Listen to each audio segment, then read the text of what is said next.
le hei vain chu changel pa zon da ka va nei le do na khotlang a chiat kan to ka thi kan ne ya hun rei deuh chung chu lowa te kal thei lowa ruwa lo sur ve reng bok nen changel pa hi lo omangem an ve in chin do na vele tura chon ngai la ei khop vel chu video kan lo ngai chang thap don ni chuan khongai takin subscribe kha min lo me sak le zeu ula i en tu te in khongai na karon dir tak meu mewani e changel pa lo vele vo me ma se lian lo khop me hei chu tui lo thei lo ni dang hi om chun zamang em zong kwal sinang o upa view to nangina ta hi pani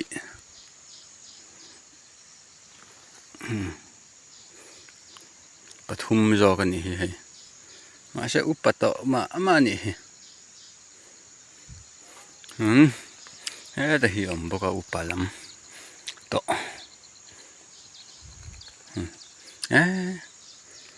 là hôm tra cái măng chú mò là về lén phát tăng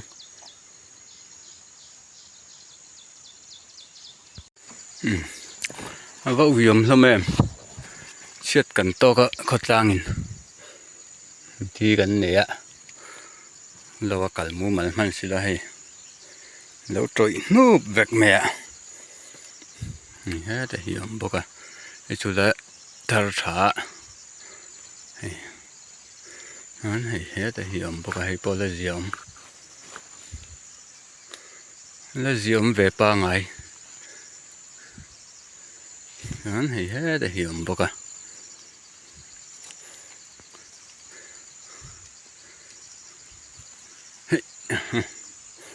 hết mà hình lộn bốc bạc hạt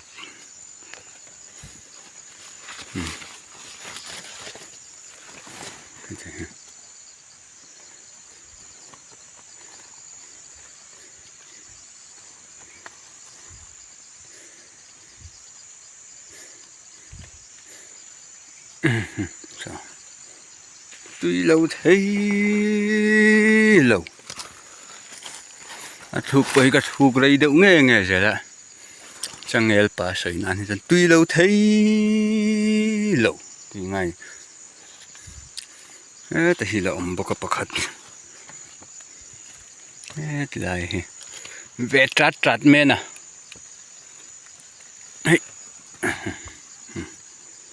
ít ống khớp mày và mình sai đang hi là ống lem ô anh quên lại xin lỗi con đây là trâu về lại thắt mẹ bỏ tăng ô và hành phù rống truyền tật em chẳng em bắt bỏ hi chứ hi là ống bốc à đây hi ni bốc à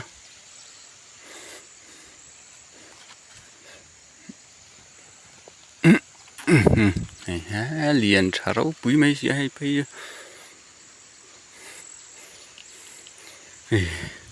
cả vắt canh lợn thì cả vắt sao tới em ít tầm ruột ấy tại vì là vỗ bốc à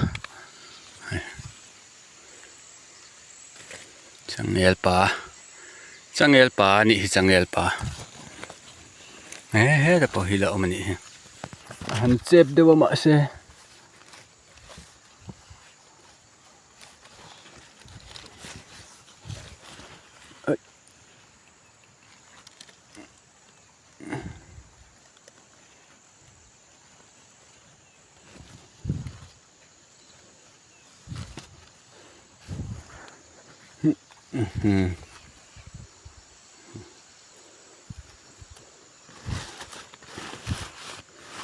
đằng hi lợ mềm en quên lệ xin năng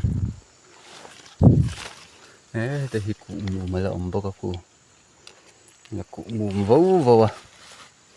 đang chứ lần mấy tờ gì lâu niên à thì rong khá nỉ mẹ lấy hay cũng khá ta lâu tâm khóc mày he thì lại kil đều hi pakhat lâu về lẽ mà sẽ upa đó nỉ hay chứ mà sẽ cả là thâu rồi nắp tao mày căn là thâu chẳng el pa ni na bầu chuông là vậy thì tao mẹ à thì rong khá nỉ để report đó sẽ hao rong hi nè vậy na cả một chứ y tấm tre cho viêu nè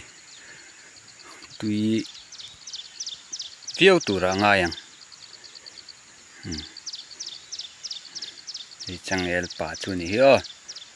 cái tí rong khá vậy na chẳng el pa dọn na video kan xem thấy chú như lẽ phốt mấy rồi sẽ chuan like le subscribe khá không ai in lâu thấy hình lâu xa mà ngu thì các cần sấy đây nè